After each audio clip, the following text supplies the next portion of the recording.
अभी तक इसमें जो कहानी था कि लिविंग बीइंग से कुछ कैरेक्टरिस्टिक्स होता है। एक होता है मेटाबॉलिज्म, इसका दो पार्ट था, एनाबॉलिज्म और मेटाबॉलिज्म। और फिर एक पार्ट था ग्रोथ। फिर एनसीईआरटी किताब में लिखा है कुछ प्रॉपर्टी, जैसे फॉर एग्जाम्पल वहां लिखा है रिप्रोडक्शन, फिर लिखा है कॉन्सियसनेस। ये चार फीचर का एनसीईआरटी बात कर रहा है, बस इसी का अंदाजा थोड़ा सा नाम लिखना। जैसे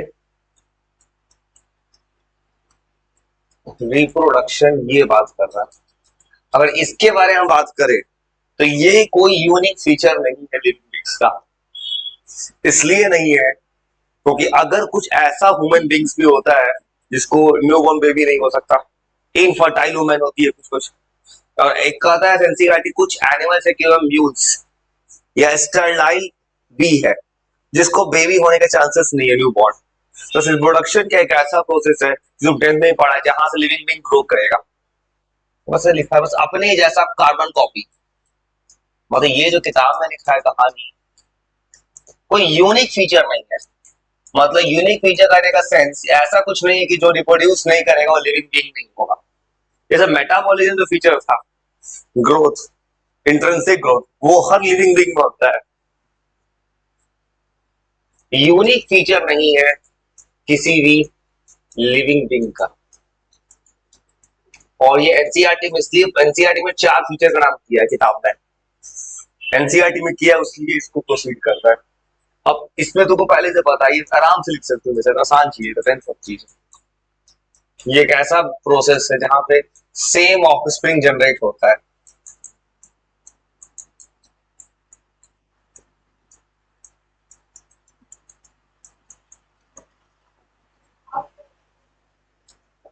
हाँ, उसी से दिया है, किताब में दिया, एनसीईआरटी से लिखना पड़ रहा है। इसे कुछ मत मेरे साथ लिखते जाओ ना, कुछ नया है नहीं इसमें, बस लिखते रहो क्या होगा। और ये पहले से पता है ये दो टाइप का होता है, एसेक्सुअल, सेक्सुअल। ये आसान चीज है। अब ये एक्चुअल में क्लास 9 के सिलेबस में आ चुका है अब नया एनसीईआरटी में। हाँ, किताब बदल चुका है 9th का। 9th का ही बुक बदला है, मतलब अगले साल 10th का फिर बुक बदलेगा। हाँ, एनसीईआरटी किताब का पूरा सिलेबस बदल चुका है 9th क्लास का। 9th का मैथ्स, साइंस सब बदल चुका है। 9th का इस साल बदला है, 10th का अगले साल बदलेगा।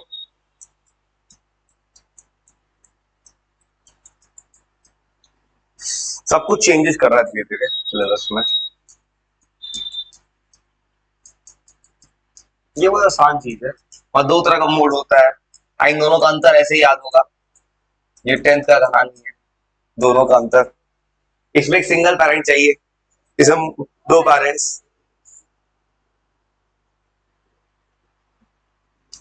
किताब में, एनसीईआरटी किताब ने इस वर्ड से समझाया है। किताब कहना चाहता है क्यों यूनिक फीचर नहीं है कि कुछ ऐसा ऑर्गेनिजम्स भी होता है जो रिप्रोड्यूस नहीं कर सकता है। जैसे फॉर एग्जाम्पल कुछ ऑर्गेनिजम्स रिप्रोड्यूस नहीं कर सकता है।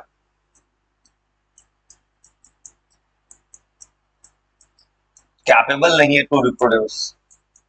कुछ ऑर्गेनिज्म रिप्रोड्यूस नहीं कर सकता है, जैसे इनफर्टाइल वुमेन। जैसे कोई ऐसी वुमेन होती है लड़की जिसकी मदर बनने का चांस नहीं है। फॉर एग्जाम्पल किताब में लिखा है म्यूल्स, कुछ ऐसा ऑर्गेनिज्म है जो कि जल्दी, उसकी फीमेल म्यूल जो होती है इसके बर्थ करने के चांसेस नहीं है, क्योंकि इसमें एक जो होता है वो ऐसा एक होता है मैच्योर्ड होता है, ग्रो नहीं कर पाता जल्दी। फिर लिखा एनसीईआरटी किताब में स्टेराइल बी, एक बी का नाम है ये, जिस बी का भी चांसेस नहीं है वो ग्रोथ हो। और ये शो कर रहा है कि ये लिविंग बैंक होके भी रिप्रोड्यूस नहीं किया तो। और ये दोनों का अंतर पहले से पता है, लिखने का फायदा है, सेक्सुअल सेक्सुअल मोड का। इन दोनों का अंतर पहले से पता है इन दोनों में। इसमें एनर्जी ज्यादा लगता है सेक्सुअल में, इसमें कम लगता है। Single parent, double parent, zygote इसमें बनेगा उसमें नहीं बनेगा, इसमें फर्टिलाइजेशन हो उसमें नहीं होगा। ये 10th का चीज है। हाँ, हाँ, 10th का चीज है, वो उस पर बात नहीं करता। ये तो उसका सीधा अगला चार कैटेगरी का बात लिखा है, तीसरा कैटेगरी हो गया, चौथा कॉन्सियसनेस। मतलब किताब में 4 प्रॉपर्टी का बात किया है। अब ए सेक्सुअल मोड का और भी टाइप हो सकता है जो लिख नहीं रहे इसमें। तुमको पता है बाइनरी फिशन होता है, बॉर्डिंग होता है, मल्टीपल फिशन होता है, स्पोर फॉर्मेशन होता है, वो सब चीजें पता है। टेंथ से ये लिखनी किताब इस चैप्टर को पढ़ने का मेन पर्पस क्या है ना, बस बायोलॉजिकल नोमेनक्लेचर। 40% चैप्टर हो गए, 19 चैप्टर रखा सिलेबस में। बायोलॉजिकल में पढ़ोगे 2-3 चैप्टर खत्म। चैप्टर छोटा है, बस लेंथ बड़ा कर दिया है, नंबर में बड़ा है बस। मतलब 1 से 2 दिन में खत्म हो जाएगा ये। कॉन्सियसनेस, ये भी तुमने पढ़ा है 10th क्लास में। 10th में पढ़े हो, याद करो। 10th में पढ़े हो कॉन्सियसनेस, प्लांट्स एनिमल्स में कैसे होता है। कॉन्सियस होने का मतलब क्या होता है?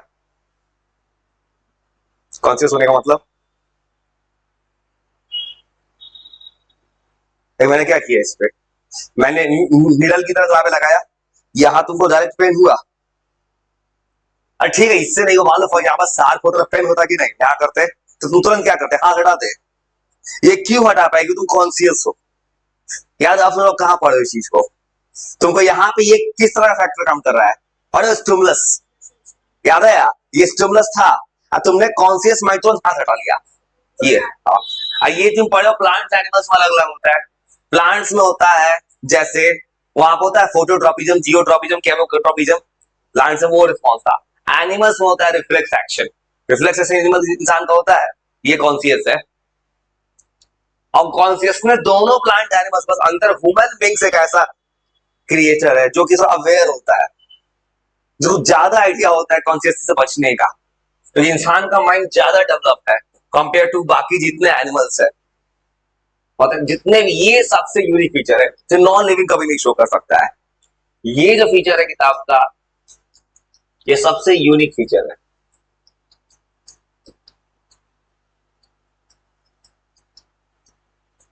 ये केवल शो होता है लिविंग बींग्स के द्वारा।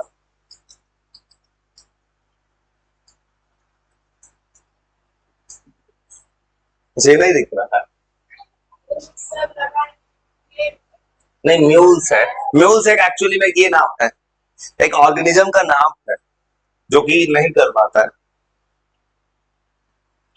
ये ऐसा फीचर का लिविंग बींग शो करता है। प्लांट्स एनिमल्स दोनों अलग अलग रिस्पॉन्स करता है स्टिमुलस को। स्टिमुलस में 10th से पढ़ा, स्टिमुलस होता है एक्सटर्नल फैक्टर, कोई तरह हाथ जला दे, गर्म पानी गिरा दे, एक्सटर्नल फैक्टर, तो आंख पे लाइट जला दे, चाहे डायरेक्ट ये लाइट जलता है, लाइट 250 वाट का है, तो आंख पे पड़ता है लाइट, क्योंकि स्टिमुलस फैक्टर आया। प्लांट्स एनिमल्स जो अलग अलग रिस्पॉन्स करता है, ये डिफरेंट तरह से रिस्पॉन्ड करता है।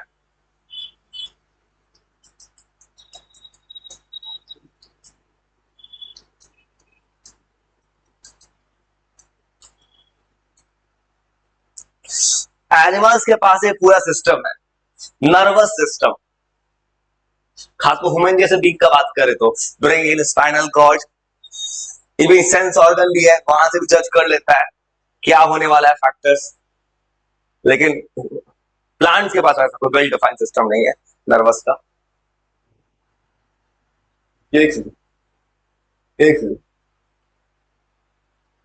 आपका कुछ सब्जेक्ट में कुछ करना नहीं है, थोड़ा थोड़ा लिखो, एनसीईआरटी रीड करो, याद करो, बस काम खत्म। हाँ, वो क्या करो किताब, किताब पढ़ना, इस सब्जेक्ट में पढ़ना जरूरी है। एनसीईआरटी सब कुछ लाइन बाय लाइन पढ़ाया जाता है, कोई यही कहानी है। किताब और लिखता भी नहीं है सब्जेक्ट को, रीडिंग करता है। इसमें प्लांट्स रिस्पॉन्स करता है ट्रॉपिक मूवमेंट, ज्यादा 10th में ट्रॉपिक मूवमेंट होता है। प्लांट्स ट्रॉपिक मूवमेंट शो करता है, जैसे 10th में 4 था। फोटोट्रॉपिज्म, फोटोट्रॉपिज्म याद है 10th का? फोटोट्रॉपिज्म क्या था? लाइट के अकॉर्डिंग रिस्पॉन्स करता था। Example, for example sunflower, sunflower क्या शो करता है? Positive phototropism. जैसे प्लांट्स टुवर्ड्स सन जाता है, प्लांट्स का जो रूट होता है वो क्या शो करता है? नेगेटिव, नीचे की तरफ जाता है। फिर एक चीज था जियोट्रॉपिज्म, चल लिखा है तो बहुत का चीज, जैसे बस किताब में इंट्रोडक्शन लिखा है।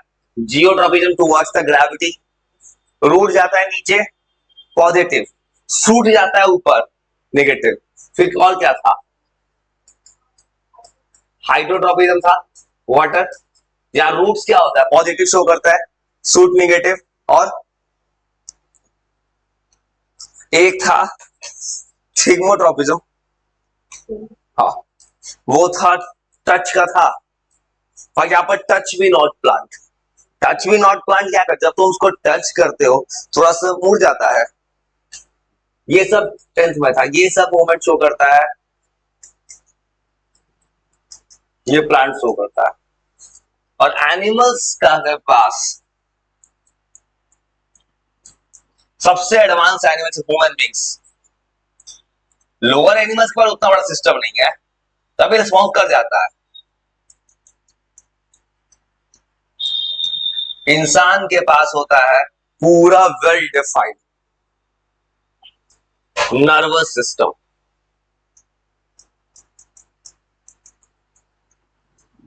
नर्वस सिस्टम होता है इंसान के पास। बोला कॉन्सियसनेस मतलब कैसा अवेयर है। इंसान सबसे ज्यादा अवेयर होता है, इंसान को सब कुछ पहले आइडिया लगा लेता है। इंसान जैसा उसके साथ सब चीज का सॉल्यूशन है। तेरा कोई भी एक्सटर्नल फैक्टर आएगा इंसान को डैमेज करेगा, इंसान को रिस्पॉन्स कर जाता है। ये एनसीईआरटी की किताब में 4 फैक्टर का नाम लिखा है। अब किताब में लिखा है बायोडायवर्सिटी और सीधा इंट्रोड्यूस कर दिया बायोलॉजिकल नोमेनक्लेचर, जो कि 1 से 2 दिन के चैप्टर खत्म। मतलब जो मेन पार्ट है इसका बायोलॉजिकल नोमेनक्लेचर। जैसे मैंगो को बोलते हैं मैंगिफेरा इंडिका, इंसान को बोलते हैं होमो सेपियंस। उसमें कुछ रूल्स पढ़ना है कि किसका नाम कैसे लिखते हैं। मतलब 2 दिन बाद हम तो एनसीईआरटी किताब पढ़ोगे, किताब में लिखा है बायोडायवर्सिटी, 9th में पढ़े हो। हाँ अर्थ पे इतना सारा है, ठीक है चलो। तो बुक रीड, तो ये तो सही कि शुरू से रीड करने का आदत लगा है, बस आदत लगातार किसी को रह जाए तो ये एक ऐसा क्लास है 11 जहां लोग सीरियस नहीं पढ़ता है। अभी बहुत लोग घूम रहा है और घूमेगा, कुछ लोग रिजल्ट का वेट करेगा, उसके बाद भी कुछ लोग घूमेगा भी। जैसे नया शहर में जाने में क्या होता है, कुछ दिन लोग घूमता फिरता है, अचानक घूमते फिरते में जुलाई अगस्त आ जाता है, सोचते 4 महीना क्या पढ़े हो। अब से 12th को सीरियस होकर पढ़ेंगे, ये रियलिटी है। 11th नहीं, क्योंकि एग्जाम नहीं होता 11th का, कहीं एग्जाम नहीं होगा, ना कभी रिजल्ट आएगा। बायोडायवर्सिटी होता है number of species, bio living, diversity मतलब वेरिएशन। ये 9th के एसएसटी का चैप्टर है। यहाँ पे 2 वर्ड होता है, फ्लोरा एंड फौना।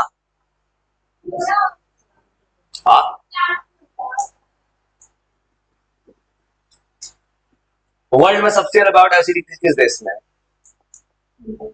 ये इंडिया में नहीं है, क्लास 9 में पढ़े होगे। ये जो होता है number of plants animal species. Amazon के फॉरेस्ट में बहुत ज्यादा है, वहां वो देश किस देश में? ब्राजील, बहुत वेरिएशंस है।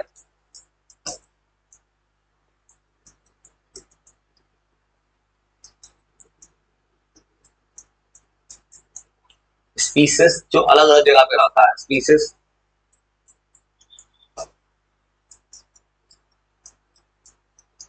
इसी को तो 9th में पढ़ा बायोडायवर्सिटी को। अर्थ पे जो है बहुत सारा 1.7 1.8 एनसीईआरटी किताब देखता है, इतना सा वेरिएशन है। उसके अलावा कुछ और चीज इंसान को पता ही नहीं है। अब महासागर के अंदर कौन कौन है, ओशियन के अंदर, ही कौन पता करेगा? ये तो इंसान को पता ही नहीं है ना।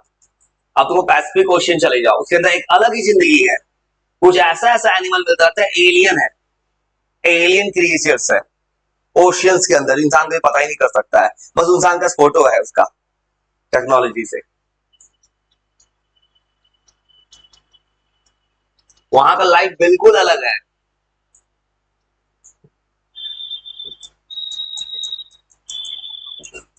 इसमें 2 कहानी है, flora and fauna.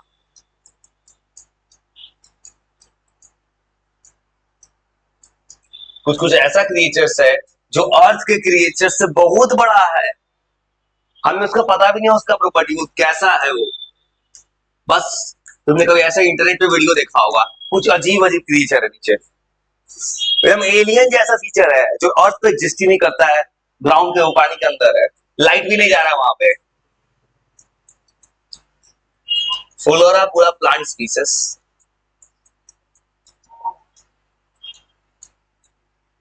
India biodiversity में 12 नंबर पे है, वर्ल्ड में 12 पे है, वर्ल्ड में।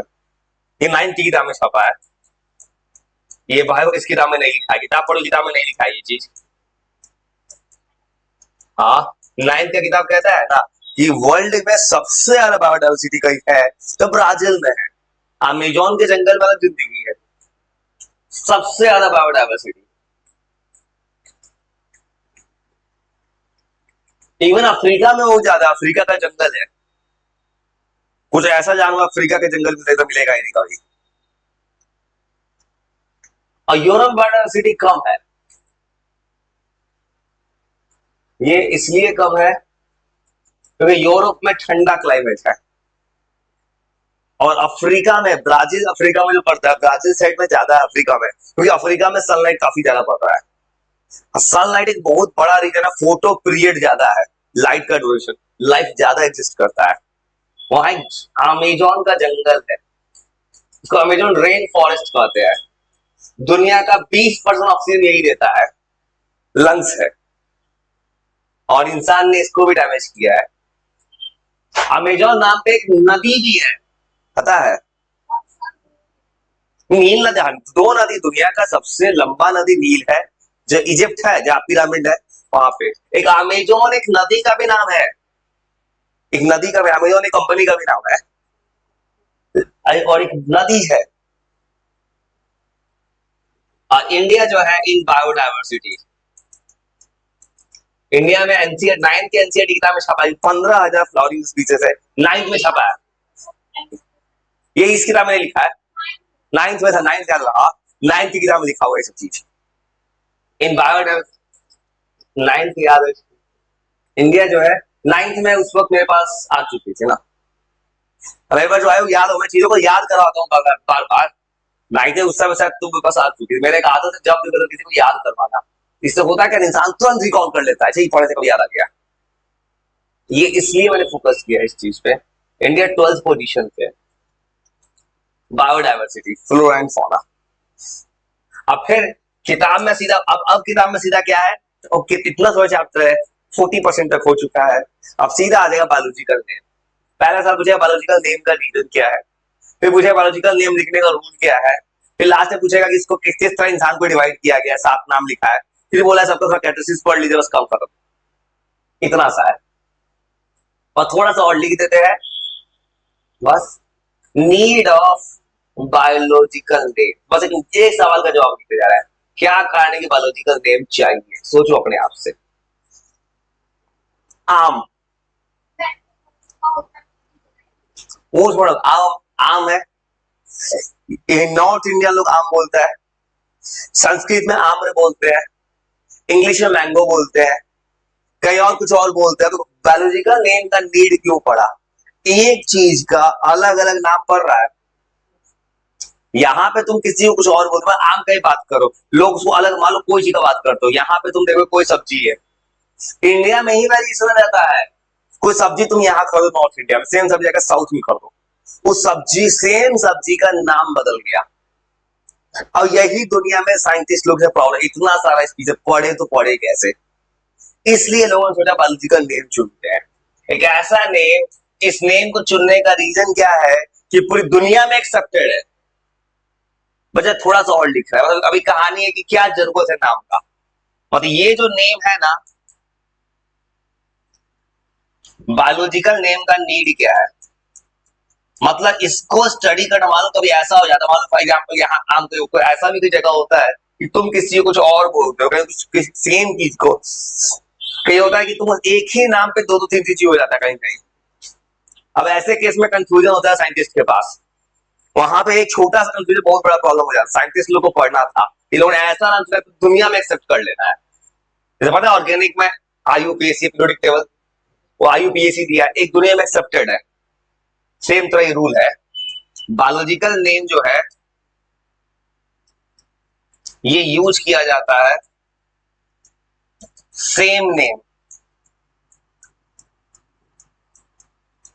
टू ए पार्टिकुलर स्पीसीज, पूरी दुनिया में सेम नाम होगा।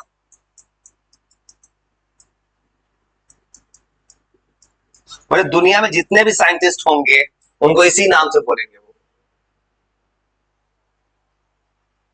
इसमें दो तरह का साइंटिस्ट होता है बायो में। बायो में दो तरह साइंटिस्ट होते हैं, जानते हो? बायो का दो ब्रांच है, जूलॉजी है, बोटनी। एक होता है जूलॉजिस्ट, एक होता है बोटनिस्ट। प्लांट्स पढ़ने वाला बोटनिस्ट, प्लांट पढ़ने वाला, रिसर्च करने वाला। आज जो एनिमल्स को पढ़ेगा जूलॉजिस्ट। मतलब इस नेम का फायदा क्या हुआ, एक पार्टिकुलर नेम दे दो। और इसका सबसे बड़ा फायदा क्या हुआ, ये हेल्प किया साइंटिस्ट को स्टडी करने में।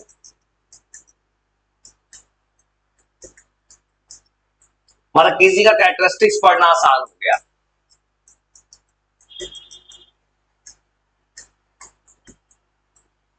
किसी भी स्पीसीज को पढ़ना आसान हो गया बायोलॉजिकल नेम। वो इतना थोड़ा लिख लो उसके बाद तो सुना दो यार, ऐसा सा कुछ अजीब। इसमें दो ब्रांच होगा बस। एक होता है यहां पढ़ना है एनिमल किंगडम, एनिमल किंगडम का स्टडी। मतलब एनिमल्स को देखो, दोनों अंतर। जूलॉजिस्ट बोलेंगे जो पढ़ने वाला होगा इसको, जूलॉजी बोलेंगे तो ये पूरे ब्रांच का नाम है जहां एनिमल्स को पढ़ना होगा। बोटनी बोलेंगे तो ऐसे किताब का नाम होगा जहां खाली प्लांट्स को पढ़ना होगा, और जो इसको पढ़ेगा उसका नाम होगा बोटनिस्ट। जैसे इंडिया के थे जगदीश चंद्र बसु, जिन्होंने प्लांट्स को स्टडी कर दिया था, जगदीश चंद्र बसु। ये प्लांट किंगडम हो जाएगा पूरा।